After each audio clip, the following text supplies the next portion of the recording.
हरे कृष्णा. श्रीमद भगवद गीता जशी आहे तशी, अध्याय 4. अध्यायाचं नाव आहे ज्ञान कर्म संन्यास योग. आपण 10व्या श्लोकाचं उरलेलं तात्पर्य आज पुढे वाचायला सुरुवात करणार आहोत. त्याआधी श्रील प्रभुपादांना प्रार्थना करूया. हे श्रील प्रभुपाद, आम्ही भगवद्गीता हा ग्रंथ वाचून समजून घेण्याचा प्रयत्न करीत आहोत, त्यासाठी आम्हाला आशीर्वाद द्या. धन्यवाद प्रभुपाद. आता वेगवेगळ्या प्रकारचे लोक जे आहेत त्यांबद्दल प्रभुपाद सांगतायत. या व्यतिरिक्त असे अनेक लोक आहेत जे आध्यात्मिक जीवन मुळीच जाणत नाहीत. अनेक प्रकारचे सिद्धांत आणि विविध प्रकारच्या तत्वज्ञानांमधील विसंगतीमुळे गोंधळून गेलेले ते लोक निराश किंवा क्रोधित होतात आणि मूर्खपणाने निष्कर्ष काढतात की असे कोणतेही तत्व नाही की जे सर्व कारणांचे कारण आहे आणि सरते शेवटी सर्व काही शून्य आहे. असे लोक जीवनाच्या विकृत अवस्थेत असतात. आपण जाणून घेऊया काय म्हटलंय की असे आणखीन वेगवेगळे प्रकारचे लोक आहेत जे त्यांचं जीवन जे आध्यात्मिक जीवन मुळीच जाणत नाही. त्यांना माहितीच नाही की असं आध्यात्मिक जीवन असतं. भगवंतांना केंद्रबिंदूत ठेवून अशी कार्य असतात हे त्यांना काय माहिती नाही. एक झालं. आणि ते काय वेगवेगळ्या प्रकारचं काय काय वाचतात, ऐकतात. तर असे लोक आहेत त्यांना नीटपणे काही कळत नाही, हे तत्वज्ञान ते तत्वज्ञान. आणि जे काही ऐकतायत, एक जण हे सांगतोय, दुसरा जण ते सांगतोय, कोणाकडूनही ऐकता आहेत. जे अधिकृत गुरु शिष्य परंपरेतले लोक नाही आहेत ते आपल्या मनाला वाटेल तर्क वितर्क करत काहीतरी तत्वज्ञान फिलॉसॉफी मांडतात. आणि ऐकणारे जे बाहेरचे लोक आहेत ते गोंधळून जातात. ते सांगतात हे काय आहे, असं गोंधळ उडतो आहे. आणि मग ते काय करतात, निराश किंवा क्रोधित होतात. यासाठी आपण एक उदाहरण आपल्या जीवनातलं बघू शकतो की जेव्हा आपण शाळा कॉलेजमध्ये शिकत होतो आणि परीक्षा जवळ आलाय, खूप अभ्यास पडला आहे आणि एखादा टॉपिक समजत नाहीये, त्यावेळी आपण काय म्हणायचं, जाऊ दे मरू दे, हा टॉपिक आला तर आला, प्रश्न आला तर बघू, जे होईल ते बघू, अशी आपली त्यावेळी वृत्ती असायची. तसेच हे लोक आहेत जे कसे आहेत, हे जे वेगवेगळ्या प्रकारचं तत्वज्ञान ऐकतात, विसंगती ऐकतात, एकाच प्रकारचं काही नीट समजत नाही त्यांना आणि ते निराश किंवा क्रोधित होतात. आणि मग शेवटी निष्कर्ष काय काढतात, इथे दिलाय काय निष्कर्ष काढतात की असं कोणतंही तत्व नाही जे सर्व कारणांचं कारण आहे. खर तर आपण वैदिक शास्त्र जेव्हा अधिकृत गुरु शिष्य परंपरेतून ऐकतो तेव्हा ब्रह्मसंहितेतला जो ब्रह्माजींनी भगवंतांची स्तुती केली आहे त्यातला पहिला श्लोक आहे, त्यातच दिलाय ईश्वर परम कृष्ण सच्चिद आनंद विग्रह अनादिर आदिर गोविंद सर्व कारण कारणम. या पहिल्या श्लोकामध्येच भगवंत कसे सर्व कारण आहेत, त्यांचं सच्चिदानंदमय असं दिव्य विग्रह आहे. ते सर्व छोट्या छोट्या ईश्वरांचे छोटे छोटे जे नियंत्रक आहेत त्यांचे सर्वात मोठे परम ईश्वर परमेश्वर मोठे नियंत्रक आहेत. हे सगळं ज्ञान दिलंय. सर्वात आधी भगवंत आहेत आणि भगवंतांनी जे सगळं प्रकट केलंय, सगळेजण भगवंतांकडून आले आहेत. असे हे गोविंद आहेत, सगळ्यांना आनंद देणार आहेत. हे सगळं ज्ञान एका श्लोकात आपल्याला मिळतं, पण हे आपण अधिकृत गुरु शिष्य परंपरेतून ऐकतो तेव्हा. पण जेव्हा एखादे हे जे लोक आहेत ज्यांना अधिकृत गुरु शिष्य परंपरेतून ऐकण्याचा लाभ मिळत नाही, मग ते काय निष्कर्ष काढतात मूर्खासारखा की असं कोणतंच तत्व नाहीये जे सर्व कारणांचं कारण आहे आणि म्हणतात सगळं काही शेवटी शून्यच आहे. तर असं म्हणणारे लोक आहेत त्यांच्याबद्दल काय म्हटलंय, असे लोक जीवनाच्या विकृत अवस्थेत असतात. तर विकृत अवस्थेत आहेत म्हणजे काय आहेत, काही प्रगती ते करत नाहीत, गोंधळलेले आहेत आणि शेवटी ते असा निष्कर्ष काढतात की कोण नाही, भगवान सब झूठ आहे आणि आपली जी इंद्रिय तृप्ती चालली आहे त्यातच मग्न राहतात. म्हणून म्हटलं आहे की ही जीवनाची अगदी विकृत अवस्था आहे. कारण मनुष्य जन्म आपल्याला भक्तीसाठी मिळालेला आहे. या जन्म मृत्यू जरा व्याधीच्या चक्रातून बाहेर पडण्यासाठी प्रयत्न करण्यासाठी मिळालेला आहे. पुढे वाचते आहे, काही लोक अत्यंत विषय आसक्त असल्यामुळे आध्यात्मिक जीवनाकडे लक्ष देत नाहीत. तर विषय म्हणजे इंद्रिय विषयांकडे आसक्त आहे, इंद्रिय तृप्तीच्या भावनेत मग्न आहेत आणि त्यामुळे आध्यात्मिक जीवन वगैरे जगण्याकडे ते जीवन आहे त्याच्याकडे लक्ष देत नाहीत. काही लोक आहेत त्यांना परम सत्यामध्ये विलीन होण्याची इच्छा आहे. तर आता हे एक आणखीन लोक झाले, एक ज्यांना आध्यात्मिक जीवनाकडे जे लक्ष देत नाही आहेत, दुसऱ्या ज्यांना परमसत्यात विलीन व्हायचे. आणखीन पुढचे आहेत निराशेमुळे सर्व प्रकारच्या आध्यात्मिक ज्ञानाचा तिटकारा आलेले लोक, कोणत्याही गोष्टीवर विश्वास ठेवत नाहीत. हे तिसऱ्या प्रकारचे लोक आहेत. ते कोण आहेत? निराशा झाली आहे, जीवनामध्ये नैराश्य आलं आहे, तर मग त्यांना सगळ्या प्रकारचे जे आध्यात्मिक ज्ञान आहे त्याचाही तिटकारा आला आहे. आता त्या कोणत्याच गोष्टीवर माझा विश्वास नाही असं लोक, हे फ्रस्ट्रेट झालेले, निराश झालेले लोक म्हणतात. आणि हे जे या शेवटच्या श्रेणीतले लोक आहेत जे सगळ्या बाबतीत निराश झाले आहेत, त्यांचं काय पुढे लिहितात प्रभुपाद, अशा या शेवटच्या श्रेणीतील लोक कोणत्या तरी नशेच्या आहारी जातात आणि काही वेळा या लोकांच्या मतिविभ्रमालाच आध्यात्मिक दृष्टी मानली जाते. म्हणजे काय ते समजून घेऊया. तर असे लोक आहेत, वेगवेगळ्या प्रकारचे लोक आपण पाहिले. आणि शेवटी लिहिलंय जे निराश झाले आहेत, मग ते काय करतात? नशेच्या आहारी जातात. जसं प्रभुपाद जेव्हा 1965 मध्ये अमेरिकेतल्या न्यूयॉर्क मध्ये गेले होते, तर तिथे सगळे हिप्पी राहत होते. तर म्हणजे ज्या भागात प्रभुपाद राहत होते तेव्हा तिकडे हिप्पी राहत होते. तर हे हिप्पी काय करायचे? ड्रग्सच्या नशेचे, ड्रग्स हा नशेचा पदार्थ आहे ते घ्यायचे. आणि असे ड्रग्स जेव्हा घेतला जातो तेव्हा काय होतं? आपली बुद्धी चालेनाशी होते. जसं त्यांच्या भाषेत म्हणतात की आम्ही ड्रग्स घेतो तर आम्हाला एक किक मिळते असं म्हणतात. ते अशी एक छान किक मिळते आणि असं आपण तरंगायला लागतो जणू काही, असं त्यांना वाटतं. आणि नशेच्या अंमलाखाली असणं म्हणजे त्यांना वाटतं की आम्ही एक वेगळीच आध्यात्मिक अवस्था प्राप्त केली आहे, आम्ही मोठी प्रगती करतो आहे असं त्यांना वाटतं. ते म्हणतात गेटिंग हाय, आम्ही असे वर वर वर वर चाललो आहोत. तर नशेमध्ये त्यांना असं काहीतरी दृश्य दिसतं, तर त्यांना वाटतं हे आम्ही आध्यात्मिक कार्य करतो आहे. म्हणून म्हटलंय की अशा लोकांच्या मती विभ्रमाला, मती म्हणजे बुद्धी, बुद्धी ड्रग्स घेऊन विभ्रमित होते, मोहित होते, तर त्यांना वाटतं की हीच आमची आध्यात्मिक दृष्टी आहे. पुढे वाचते आहे, आध्यात्मिक जीवनाकडे दुर्लक्ष, वैयक्तिक आध्यात्मिक स्वरूपाचे भय आणि जीवनातील असफलतेमुळे निर्माण होणारी शून्यवादी कल्पना, या भौतिक जगताच्या तिन्ही प्रकारच्या आसक्तीमधून मनुष्याने मुक्त होणे अति आवश्यक आहे. तर प्रभुपाद इथे समजवतायत की वीत राग, आपण जे बघितलं ना, ह्या श्लोकात पहिलाच शब्द, आसक्तीपासून हा मनुष्य मुक्त आहे. तर कोणत्या आसक्तीपासून प्रभुपाद म्हणतायत मुक्त होणे आवश्यक आहे?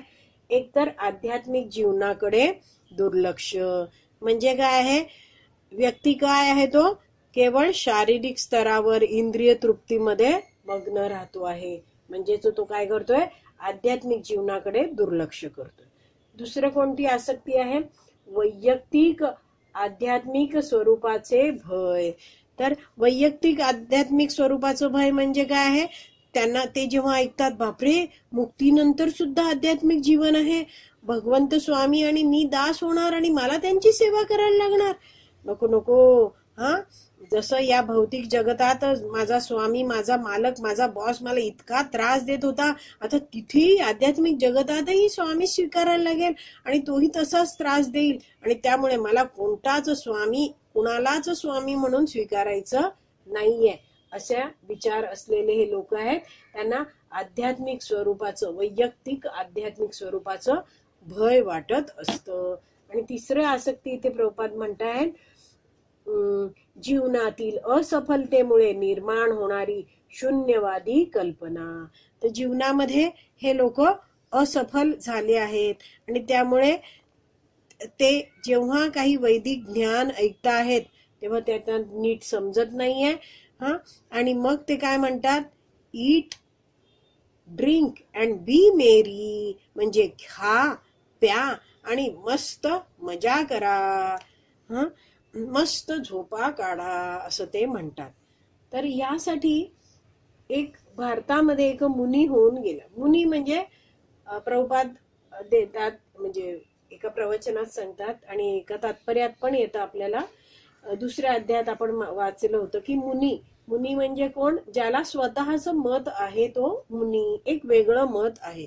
तसंच आपला एक वेगळंच मत असलेला एक नास्तिक व्यक्ती होता, त्याचं नाव चार्वाक मुनी. नास्तिक म्हणजे जो भक्ती करत नाही, ज्याची भगवंतांवर श्रद्धा नाही, ज्याची वैदिक शास्त्रावर श्रद्धा नाही, असा नास्तिक होता तो. तर त्यांनी एक आपल्या बुद्धीने श्लोक लिहिला होता. काय तो श्लोक आहे? यावत जीवेत सुखम जीवेत, ऋणम कृत्वा घृतम पिबेत, भस्मीभूतस्य देहस्य पुनरागमन कुतः. म्हणजे तो म्हणतो की यावत जीवेत सुखम जीवेत. यावत जीवेत म्हणजे काय आहे? जितकं आपण जगणार आहोत, मनुष्याने जीवनभर कसं जगलं पाहिजे? सुखम जीवेत. मनुष्याने जीवनभर सुखात जगावं. पुढे म्हणतोय ऋणम कृत्वा घृतम पिबेत. कर्ज काढून तूप प्यावं. म्हणजे काय? सुख उपभोगासाठी काहीही करायला मनुष्याने तयार राहिलं पाहिजे. तो म्हणतो, म्हणजे इंग्रजीत ह्याला म्हटलं जातं बेग, बॉरो ऑर स्टील. बेग म्हणजे भीक मागा, बॉरो म्हणजे उधार मागा, स्टील म्हणजे चोरी करा. म्हणजे भीक मागा, उधार घ्या किंवा चोरी करा, पण काय करा? सुख उपभोगासाठी वस्तू घ्या आणि एन्जॉय करा. पुढे तो म्हणतो आहे भस्मीभूतस्य देहस्य. एकदा हे शरीर मृत्यूनंतर भस्मीभूत झालं, पुनरागमन कुतः. तर मग पुनर्जन्म होण्याचा प्रश्नच येत नाही. जे आहे ते हे शरीरच आहे, तिथपर्यंतच आहे. आणि म्हणून शरीर असेपर्यंत कुठच्याही उपायाने तुम्ही इंद्रिय तृप्ती करत राहा, असं हा चार्वाक मुनी जो नास्तिक होता, ज्याचा पुनर्जन्मावर वैदिक शास्त्रांवर विश्वास नव्हता, त्यांनी हे आपलं अक्कल या श्लोकात पाजळलेली आहे. तर इथे प्रभुपाद आपल्याला समजवत आहेत की या सगळ्या आसक्तीतून आपल्याला मुक्त झालं पाहिजे, हे अति आवश्यक आहे. या जीवनाच्या भौतिक संकल्पनेच्या 3 स्तरांमधून मुक्त होण्यासाठी मनुष्याने अधिकृत आध्यात्मिक गुरूंच्या मार्गदर्शनाखाली भगवंतांचा पूर्ण आश्रय घेतला पाहिजे आणि भक्तिमय जीवनाच्या नियम आणि विधिविधानांचे पालन केले पाहिजे.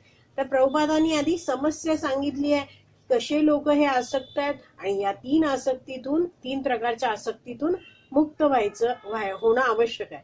आता उपाय देतात, कशा रीतीने मुक्त होऊ शकतो. तर त्यांनी काय केलं पाहिजे? अधिकृत गुरु शिष्य परंपरेचा आश्रय घेऊन भगवंतांचा पूर्ण आश्रय घेतला पाहिजे. गुरूंचं मार्गदर्शन घेऊन भगवंतांचा आश्रय घेतला पाहिजे आणि भक्तिमय जीवनांच्या नियमांचं पालन केलं पाहिजे, विधिविधानांचं पालन केलं पाहिजे.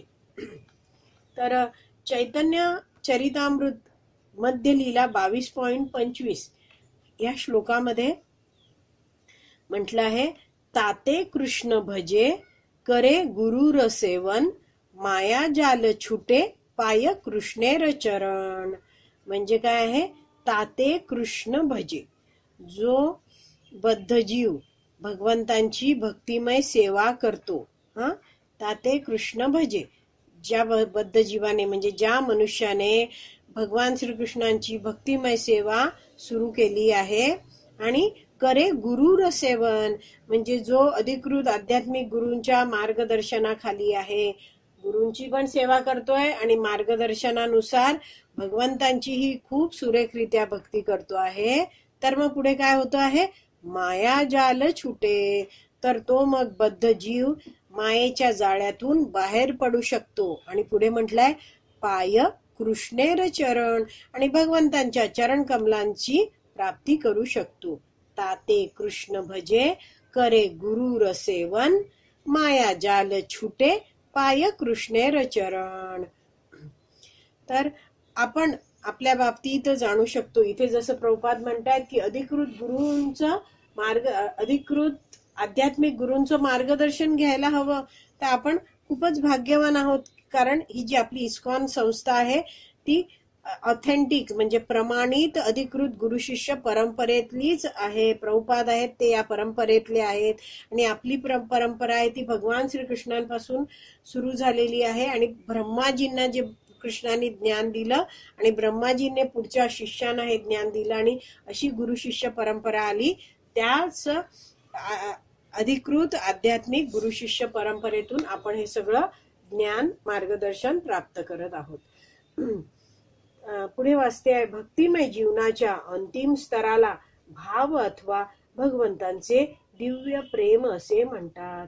तर जेव्हा असा मनुष्य आहे अतिशय सुरेखरित्या तो अधिकृत गुरूंचं मार्गदर्शन घेतो आहे आणि भक्तिमय जीवन सुरू केलं आहे, तर अंतिम टप्प्यात त्याला काय अंतिम स्तर काय भाव स्तर किंवा भगवंतांचं दिव्य प्रेम प्राप्त होणार आहे. तर हे कसे वेगवेगळे असे स्टेप बाय स्टेप हळूहळू कशी पायरी पायरीने प्रगती होत जाते हे सांगणारा पुढे श्लोक आहे, तो वाचूया.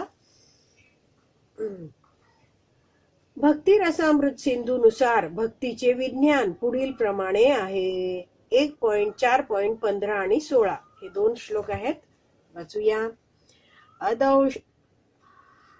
एकच मिनिट हा माताजी.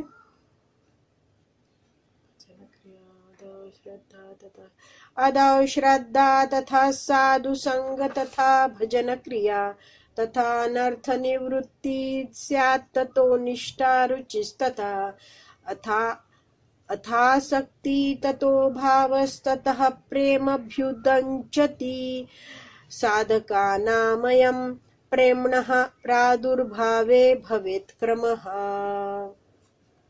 भाषांतर वाचते आहे. प्रारंभी मनुष्याला आत्मसाक्षात्काराची इच्छा असणे आवश्यक आहे. तर सुरुवातीचा शब्द आहे बघा अदौ श्रद्धा, म्हणजे त्याला आधी श्रद्धा पाहिजे, आत्मसाक्षात्काराची इच्छा असणं आवश्यक आहे.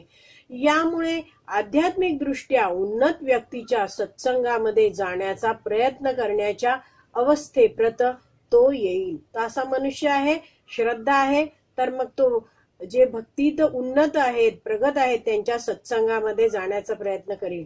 श्लोकात पुढे लिहिले बघा, श्रद्धानंतर तथा साधू संघ, तो साधू संघ घेतो. पुढे आहे, पुढील अवस्थेत त्याला उन्नत आध्यात्मिक गुरूंद्वारे दीक्षा प्राप्त होते आणि त्यांच्या आज्ञेनुसार म्हणजे गुरूंच्या आज्ञेनुसार नवसाधक नवीनच भक्ती करणारा हा व्यक्ती आहे, तो भक्तिपूर्ण सेवेचा आरंभ करतो. म्हणजे पहिल्या ओळीतला शेवटचा शब्द आहे भजन क्रिया, म्हणजे तो दीक्षा घेतो आहे आणि भक्तिपूर्ण सेवा सुरू करतो आहे. पुढे वाचते, आध्यात्मिक गुरुच्या मार्गदर्शनाखाली भक्तिपूर्ण सेवा केल्याने तो मनुष्य सर्व प्रकारच्या भौतिक आसक्तीतून मुक्त होतो. दुसरी ओळ आहे बघा, तथा अनर्थ निवृत्ती, तर भौतिक आसक्ती पासून तो मुक्त होतो. आत्मसाक्षात्कारामध्ये स्थैर्य प्राप्त करतो. तर अनर्थ निवृत्ती नंतर शब्द आहे बघा स्यात ततो निष्ठा, स्थैर्य प्राप्त करतो म्हणजे काय आहे, आत्मसाक्षात्कारामध्ये निष्ठेने आता तो दृढ झाला आहे, भक्तीत दृढ झाला आहे. आणि परमसत्य भगवान श्रीकृष्णांच्या कथांचे श्रवण करण्याची त्याच्यामध्ये रुची निर्माण होते. तर दुसऱ्या ओळीतला शेवटचा शब्द आहे बघा रुची ततः, तर ही रुची निर्माण होते. तर आपल्याला एक कळलं की श्रद्धा स्तरावरून पुढे क्रमाक्रमाने प्रगती होत आहे. असा व्यक्ती आहे तो भक्त संघात प्रगती करत जातो आणि त्याची पुढे प्रगती होते, आध्यात्मिक प्रगती होते आणि ही रुची निर्माण होणं आहे. याबद्दल प्रभुपादांचे एक शिष्य आहेत सचिनंदन स्वामी महाराज, तर ते म्हणतात the beginning of test is end of misery, म्हणजे ही जी रुची निर्माण झाली आहे त्याविषयी म्हणतात. टेस्ट म्हणजे चव, रुची. तर जेव्हा भगवंतांच्या कथा श्रवणामध्ये रुची उत्पन्न होते तेव्हा आपल्या जीवनातील दुःखांचा अंत व्हायला सुरुवात झाली असं समजावं. The beginning of test is end of misery. तर मग आपल्याला काय करायचंय, ही भगवंतांच्या कथा श्रवण करण्यामधली जी रुची आहे ते ती वाढवत न्यायची आहे आणि भक्तीचा जो आनंद आहे त्याचा अनुभव घ्यायचा आहे. पुढे वाचते, या रुचीमुळे मनुष्याची कृष्ण भावनेतील आसक्ती वृद्धिंगत होते, वाढत जाते आणि रुची परिपक्व झाल्यावर भाव किंवा भगवंतांच्या दिव्य प्रेमातील प्राथमिक स्तरामध्ये रूपांतरित होते. तर असे आहे, रुची वाढली आहे, श्रवण करतो आहे, कृष्ण भावनेमध्ये आसक्ती वाढते आहे त्याची, आणि मग काय होत आहे, त्याची रुची परिपक्व होते आहे, तेव्हा भाव पुढचा, जर तुम्ही तिसरी ओळ बघितली तर अथ आसक्ती म्हणजे आसक्ती निर्माण झाली आहे, मग ततो भाव, पुढे भाव उत्पन्न होतो आणि पुढे शब्द आहे तिसऱ्या ओळीत, ततः प्रेम अभ्युदंचती, म्हणजे काय होतं, भगवंतांच्या वास्ते पुढे भाव किंवा भगवंतांच्या दिव्य प्रेमातील प्राथमिक स्तरामध्ये रूपांतरित होते. तर अशी ही जी त्याची रुची आहे, जी भगवंतांबद्दल ऐकण्याची आवड आहे, ती वाढत वाढत जाते, भाव स्तर येतो आणि मग प्रेम स्तर येतो. पुढे आहे, भगवंतांबद्दलच्या या वास्तविक प्रेमालाच प्रेम किंवा जीवनाचा परमोच्च परिपूर्ण स्तर असे म्हटले जाते. तर शेवटची ओळ आहे, त्यामध्ये दिलाय, साधकानामयम प्रेमणः प्रादुर्भावे भवेत क्रमः. तर असा व्यक्ती आहे, तो भक्ती मार्गात श्रद्धेपासून लागतो, प्रगती करत करत करत करत भगवंतांप्रती प्रेम त्याला प्राप्त होतं, असं त्याची प्रगती होत जाते क्रमाक्रमाने. तर असा हा भक्त आहे, तो भक्तीत रममाण होतो, कारण जशी जशी तो भगवंतांची दिव्य प्रेममयी भक्ती आपल्या भक्तिमय सेवेद्वारे, म्हणजे भगवंतांची जी सेवा करतो आहे त्याला भक्तिमय सेवा म्हणतात, तर जितकी तो सेवा अशी करत जातो तितका तितका त्या भक्ताला आनंद मिळत जातो आणि तो त्या भक्तीमध्येच सेवेमध्येच रममाण राहतो. म्हणून प्रमाणित आध्यात्मिक गुरुच्या मार्गदर्शनानुसार केलेल्या भक्तिपूर्ण सेवेच्या क्रमिक पद्धतीद्वारे मनुष्य सर्व प्रकारच्या भौतिक आसक्तीतून मुक्त होऊन स्वतःच्या वैयक्तिक आध्यात्मिक स्वरूपाच्या भयापासून आणि निराशेमुळे उत्पन्न झालेल्या शून्यवादापासून मुक्त होऊन जीवनाच्या परमोच्च स्तराची प्राप्ती करतो. त्यानंतर अंततः त्याला भगवत धामाची प्राप्ती होते. तर आता हे जरा शेवटचे 4 ओळी आहेत त्या नीटपणे समजून घेऊया. तर जे आपल्याला प्रभुपादांनी ह्या जो अधो श्रद्धा हा श्लोक वाचला त्याच्या आधीच्या ओळीत सांगितलं होतं, आधीच्या 2 ओळीमध्ये, की अधिकृत आध्यात्मिक गुरूंचं मार्गदर्शनाची आवश्यकता आहे जर या आसक्तीपासून मुक्त व्हायचं असेल. तर तोच मुद्दा प्रभुपाद इथे समजवतायत, की प्रमाणित म्हणजे ऑथेंटिक, अधिकृत, बोनाफाईड स्पिरिच्युअल मास्टर म्हणजे प्रमाणित आध्यात्मिक गुरूंच्या मार्गदर्शनानुसार केलेल्या भक्तिपूर्ण सेवेच्या क्रमिक पद्धती, जी अधो श्रद्धा तथा साधुसंग तथा भजन क्रिया अशी जी प्रगती झाली आहे, त्याद्वारे काय होतं, मनुष्य सर्व प्रकारच्या ज्या भौतिक आसक्ती आहेत, 3 आसक्तींची आपण चर्चा केलीच आहे आधीच, तर अशा आसक्तींपासून तो मुक्त होतो. दुसरं, स्वतःच्या वैयक्तिक आध्यात्मिक स्वरूपाच्या भयापासून, जे त्याला भय होतं की मला पुन्हा आध्यात्मिक शरीर म्हणजे पुन्हा शरीर धारण करायला लागेल आध्यात्मिक जगतात आणि स्वामीची सेवा करायला लागेल, त्याबद्दल त्याला भय होतं, ते निघून जातं. त्याला समजतं की भगवंत कृपाळू स्वामी आहेत आणि त्यांची मी सेवा करेन तर मलाच आनंद प्राप्त होणार आहे. आणि तिसरं म्हटलंय, आणि निराशेमुळे उत्पन्न झालेल्या शून्यवादापासून मुक्त होऊन. तर निराशाग्रस्त झालेले लोक ड्रग्सचा आश्रय घेतात, ते लोकांचं. तर असं जे ते काय, निराशेमुळे त्यांचं ध्येय काय आहे, शून्यवाद, शून्य, सगळं काही शून्य वाटत असतं, कल्पना असतात, सगळ्या शून्यवादी कल्पना असतात. तर त्या सगळ्यापासून मुक्त होऊन मनुष्य काय करतो, जीवनाच्या परमोच्च स्तराची प्राप्ती करतो, तो भगवंतांच्या प्रेमाची प्राप्ती करतो अंततः. त्यानंतर अंततः त्याला भगवत धामाची प्राप्ती होते. तर सारांश असा आहे की जेव्हा हा व्यक्ती आहे अधिकृत आध्यात्मिक गुरूंच्या माध्यमातून शिकतो आहे, तेव्हा गुरु मार्गदर्शन करतात की भगवान श्रीकृष्णांचं असं दिव्य स्वरूप आहे, ते दयाळू आहेत, ते एक व्यक्ती आहेत, आणि त्यांची जेव्हा आपण सेवा करतो तेव्हा आपल्याला दिव्य आनंद प्राप्त होतो. आणि भगवंत आहेत ते प्रेमाचं आदान प्रदान करणारे स्वामी आहेत, ते आपले परमपिता आहेत. आणि या जीवनात आपल्याला भक्ती करून भगवंतांच्या धामात जायचं आहे. आपण तिथलेच रहिवाशी आहोत, तिथे कोणतंच दुःख नाही. तिथे गेल्यावर पुन्हा या भौतिक जगतात दुःख भोगायला कधीच परतून यावं लागत नाही. हे सगळं आध्यात्मिक गुरु ज्ञान देतात आणि त्याप्रमाणे वागून भक्ती करून प्रगती करून हा जो मनुष्य आहे त्याला भगवत धामाची प्राप्ती होते. तर हा आपला 10वा श्लोक वाचून पूर्ण झाला आहे. आज इथेच विराम देऊया. श्रीमद भगवद गीता की जय. श्रील प्रभुपाद की जय. हरी बोल.